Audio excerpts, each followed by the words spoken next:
So, I am your next musician, but I'm going to speak a little bit before I will attempt my best to keep it brief. I started singing at the Moscow Food Co-op on and off from the time I was 14. And when I first met Brian, he was the temporary sound technician person. So that's all I knew him as. I didn't know he was a musician, I didn't know he played. So when he and my mother became friends and she introduced me to him, first thing I said was, "Oh, you're the sound guy, aren't you?" And he kind of was shocked and said, "I'm not the sound guy." Well, no, he wasn't the sound guy. It's not a strong enough word because, while music might be a collection of sounds and noises, it's really a way of expression, and you performers and musicians will understand this when everything goes perfectly, when you don't miss a note, when the accompaniment doesn't miss a chord, and it just works, and you get that rush. It's better than skydiving, it's better than a fast motorcycle, it's it. And Brian and I, after the sound guy snafu, recognized that in each other. And when we started singing together, I had just lost all of my vision. I was a very, very unhappy, miserable person who made everybody around me miserable because I was a teenager. And he came in with his just cheer and guitar, and we played music together, and I performed at the Kenworthy Gala. We sang a lovely jazz piece about a woman who wanted to kill her lover in numerous wonderful ways. It was great. And it was really the first time in quite a while that I felt accepted and valued. And, we obviously stayed friends up until he moved away and I lost contact. This particular song, I don't think we ever sang together, but I'm not singing it with an accompanist because Brian was the ultimate accompanist, and I just feel like my last goodbye should be to sing by myself. Come home, pretty bird, it's past your time, and the world's spinning cycle won't unwind, won't leave you suspended, hanging on a cloud. It will carry you along.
he was the temporary sound man at the co-op. And I remember I was talking to Katrina about this about a week ago, and I remember I was saying, geez, Brian, you don't sound, I got this co-op and thing, and I'm really thirsty. I said, I'm just really, he said, well, you want some water? And I said, I'll take some water. I was kind of joking, and I said, I really could use something else. And he said, okay, just a second. He goes into the beer section, and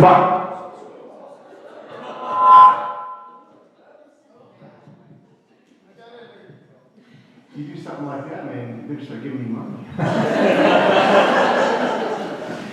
He goes into the beer section and he buys one of these, co-op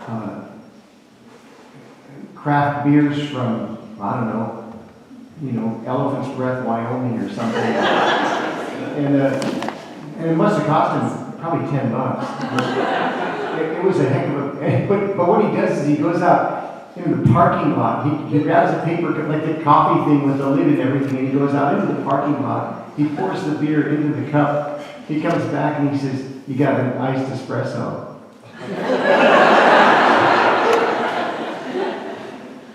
And so I took a sip of it, and of course I thought, he didn't tell me, because we don't want to break the rules of the co-op, and nobody wants to know anything. So I took a sip of it, and it took me off guard for about 10 seconds. I said, Brian, that's the best iced espresso I've ever had in my entire life.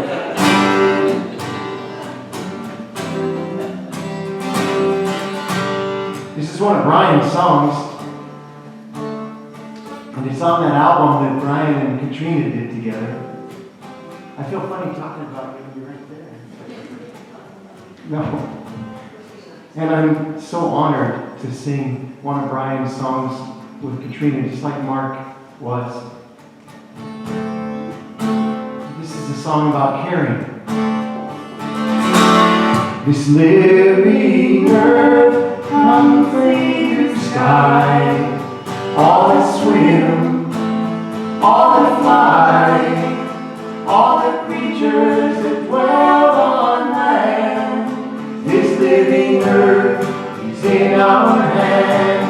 This living earth, so blue and round, so high above, the stars surround. Emerald sea, flower land. This living earth is in our hands. This living earth, our sun above, one marble moon, one ring of love, a shining light on all the land. This living earth is in our hands. This living earth for all to share. The time is now for us to care. We heard her so she understands. This living earth is in our hands. This living earth, she cries out loud. She needs our help. She needs us now. Don't turn your back. Please take a stand. This living earth is in our hands. This living earth needs loving care, like you or I, unique and rare. Each blade of grass, each tree that stands. This living earth is in our hands.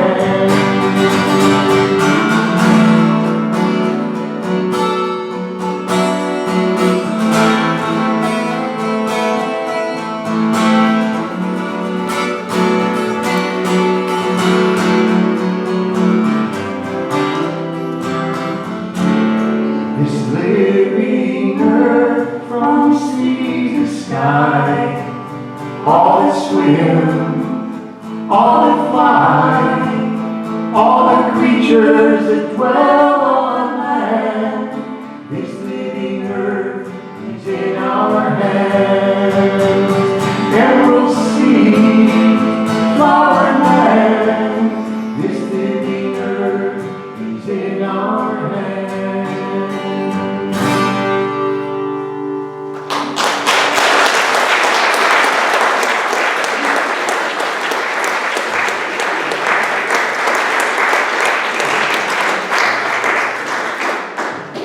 Katrina was talking about that song she did at weddings and things when she wasn't singing in choirs. Did it once. The song that she sang once when she wasn't in the choir. And I want to get this back in tune. And it's a Kate Wolf song. It's actually a good sing-along.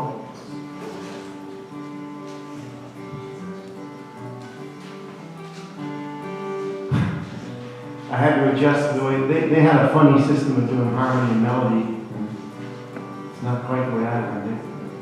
That's folk music, isn't it?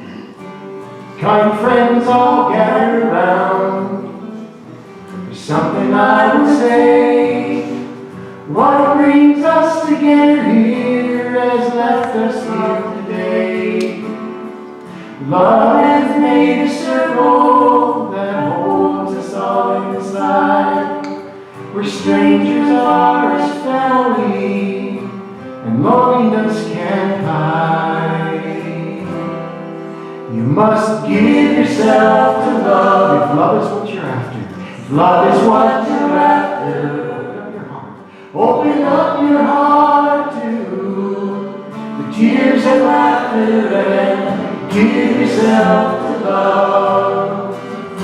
Give yourself to love.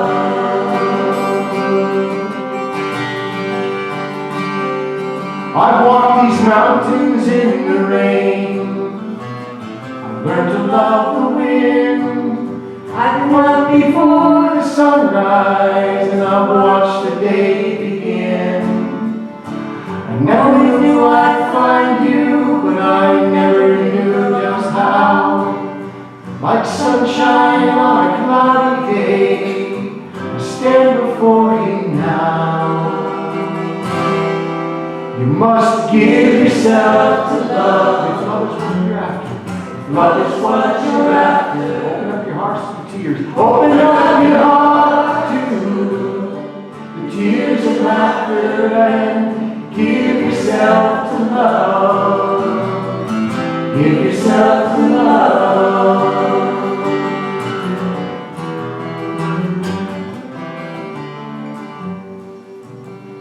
Now love is born in fire.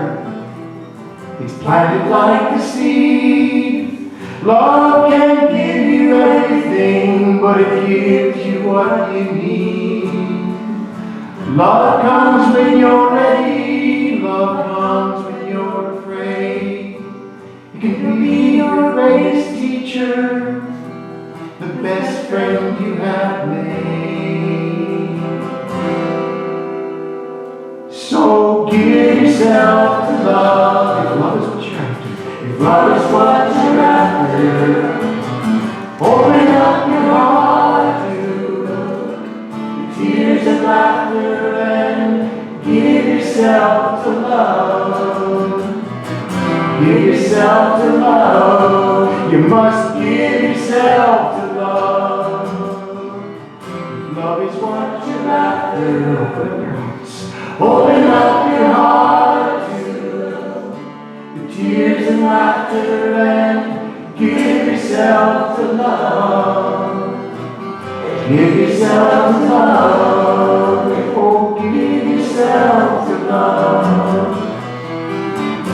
Give yourself to love.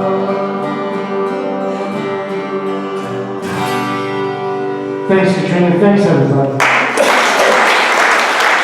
So I'm Brian's niece, and this is his baby sister, and she's 18 years younger than him. She was born on his 18th birthday, so she was kind of a really good birthday present. But Brian was definitely the favorite uncle. He always, I remember he lived with us for like a month or so, and I would wake up at 3 a.m. every single morning to him playing his cornet. Every morning, and I just sit there and listen to him, and he's just sitting there on his cornet in the basement, and then he'd get on his guitar, and seriously, he started at like 3 a.m., and he ended at like 11. Like in the morning, he just kept playing. Like we're like, hey, no, you just surrender to him while he's playing, because he just play and play and play. And I don't even think he slept. He just played. So music was definitely a big part of his life and our lives. He taught us a lot about music and appreciation for music. So this was definitely great hearing everybody play and everything. He definitely was one of the biggest influences in our lives. So, Brian, it was 1979, and he gave up a year of his life to come teach me music. And I was 11, and he moved from Chicago. We had moved to Las Vegas in 1973, and Brian stayed behind. And my dad really wanted him to come with us because there's 8 of us, and Brian's number 2 and I'm number 8. And he said, I can't go. I need to go to New York. And so my dad understood. So we pulled away and drove to Las Vegas, and Brian stayed behind. And he was happy that he did, because he loved music and he knew that Chicago and New York, that's where he needed to be. And he found the no exit, and we didn't see a lot of them. And then I turned 11 and he came out, and for a year he taught me violin, and he taught me every Beatles song on the guitar. And I just remember his favorite songs, and I don't think I can play any of the songs anymore, but I could back then. So it was funny because Brian and I always had this connection, and being 18 years apart, there's 5 girls and 3 boys, and no one could understand our connection. And I don't know if it's being born on the same day, but he was excited when I was born. He was on his way back to college, and my dad was taking him to the train station, and my dad said, hey, by the way, your mom had a baby today, a baby girl. And he was like nonchalant, by the way, and Brian was just so excited. He was like, really? It's my birthday, you know? And so he'd like to tell that story, but no one can understand really our connection, and I guess music is the connection with us. None of us, my other family members, my brothers and sisters, they play a little guitar, but Brian and I were just always in sync, and I don't know what it was, and he really helped me through some tough times. My husband passed away about a year ago, and Brian was there for me. He came out. He flew out from Chicago, and he spent a few months with me and sang with the kids, and taught them a little bit of, ukulele and guitar and just Brian, and I remember at the funeral, one of my other sisters, my 2 sisters were talking, and Brian was walking behind me. The casket was in front, and he was the one that was with me the whole time. And I heard my sisters just saying, I don't know what it is. What is it with those 2? I just don't see their connection. And I don't know, but we did have a tremendous connection. Brian was such a free spirit, and I think that growing up in this Catholic family and just very strict, and nobody understood him, and he just wanted to be free. He was just this free spirit with his guitar on his back and looking for his dream, and I'm trying to get that hit record. And I think I understood that about him, and so I got him, and my dad and my mom, I don't think they really understood him the way that I did. And so to come here, I remember him when he first came here, he talked to me how he just felt at home when he was here, and he just felt so good, and it felt like a family here, and he was just so excited to be here and make a life here and have his dog Rocky, and everything just worked out for him here. And this 10 years he spent here, it did feel like a family to him. And I'm very grateful that he found that in his life, because he was kind of a loner. But he always wanted to help and always wanted to put a smile on people's faces. And he would go into nursing homes and churches and whatever he could do just to make people feel better. And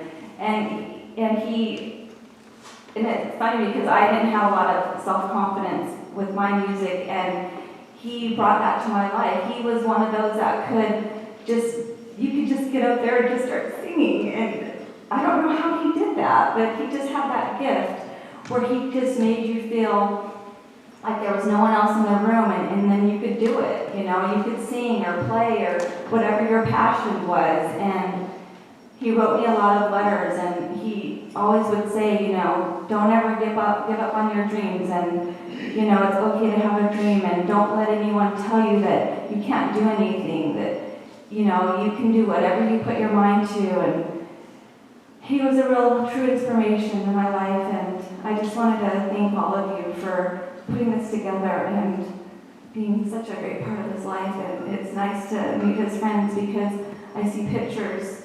I have his computer, and that was his life, was his computer. He didn't have TV, he had his computer, and the videos that he shot of, and then he talked about the co-op, and just his life is on that computer, and going through his computer is, I just know how much he loved it here, and I truly appreciate everything that you've done for him, and seeing you guys up here singing, I'm thinking, he should be here, he should be right here, up here, because he would be, because that was him. I'm just grateful for this beautiful building and the food and all the preparation, and just thank you for everything that you did for my brother.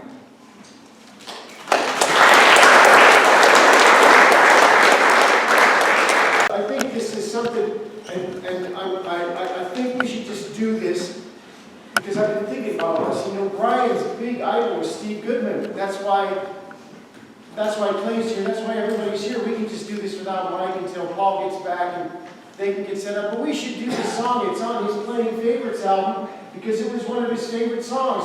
So we should just sing it. We're going to do an old style, like Steve Goodman did it back when he first wrote it. So don't be fooled by the chorus, because it's not going to be Arlo's chorus. Riding on the city of the morning,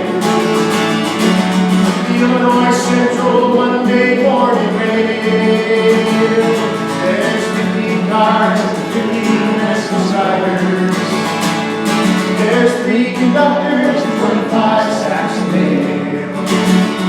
All along the southbound of the sea, the train pulls out of Kankakee, rolls along past houses, farms, and fields. Yes, past the towns have no name. Freight cars full of old black men, and the graveyards of rusted automobiles. Of course, the records singing good morning America, how are ya? Singing, don't you know we are your big son? I'm the train and all the city of New Orleans. I'll be gone 500 miles when the day is done. I was dealing cards with the old man in the club car. But it's a penny a point, there ain't no one keeping score. They hold the glass, they the bag, that holds the bottle. And feed the wheels and don't let me fall. And the sons of golden porters, and the sons of engineers, drive their fathers magic car to make a steal. And mothers with little babies asleep, rocking to the gentle beat, and the rhythm of the rails is all they need. Here we go, just singing good morning America. Hey, sing, don't you know we are the sun? I'm the train and all the city of New Orleans. All the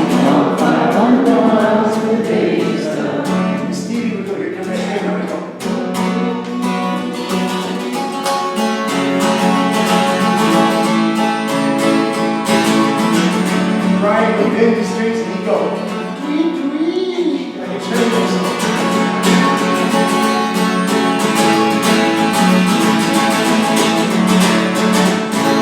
Well, it's nighttime on the city of New Orleans. Interchanging cars down in Memphis, Tennessee. Buddy, we're halfway home, we'll be there in the morning. Through the Mississippi Gardens, rolling into the sea. And all the towns in the sea fade into the battery. Steel rail, escalator, blue. The conductor sings his song again. Passengers will please refrain. This train's got the disappeared railroad blues. Good night. Singing good night, America. Singing don't you know me, I'm the native son. I'm the train that calls the city of New Orleans. On the 500 miles. Good morning, America, how are ya? Just singing good morning, America, how are ya? How are ya? Singing don't you know me, I'm the native son. I'm the train that calls the city of New Orleans. On the 500 miles, the train's 100 miles.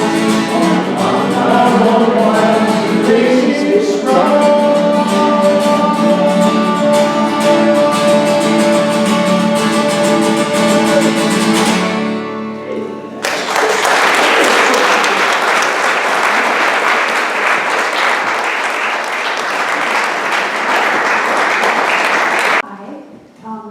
I was a neighbor of Brian's, and one day I was out walking my dog, and he was out walking his dog. And I had a 3-month-old German Shepherd puppy.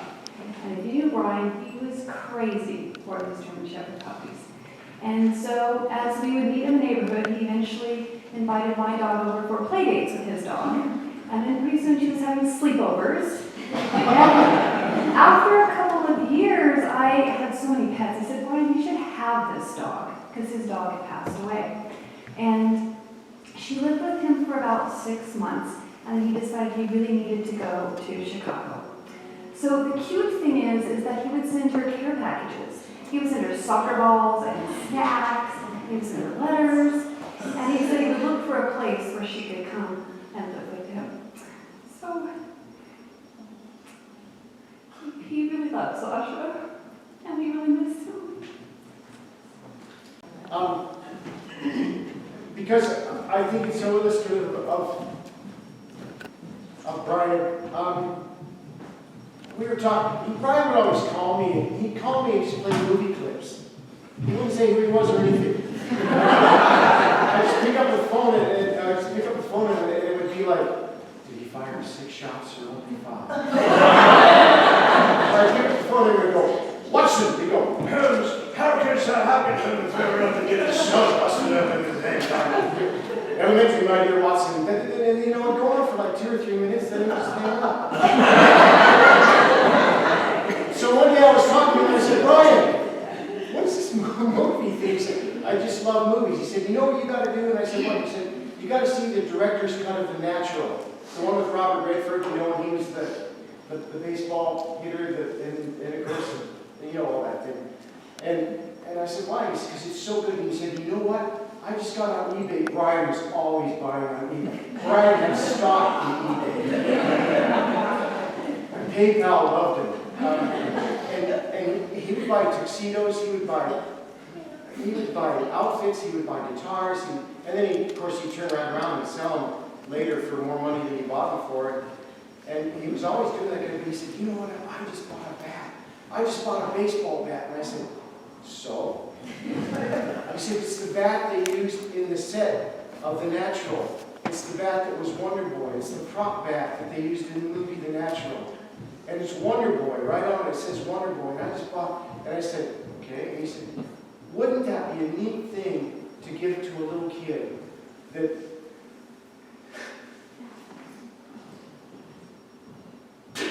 doesn't have a lot of confidence? Give a little kid a bat. called Wonder Boy. And I kind of stopped and I said, wow, how can a person be so open-armed about what they can do for people? And I always kind of took it for granted a little bit. What a neat thing. Wouldn't it be so cool if we could all just be that way and say, what if I could get a Wonder Boy for a kid?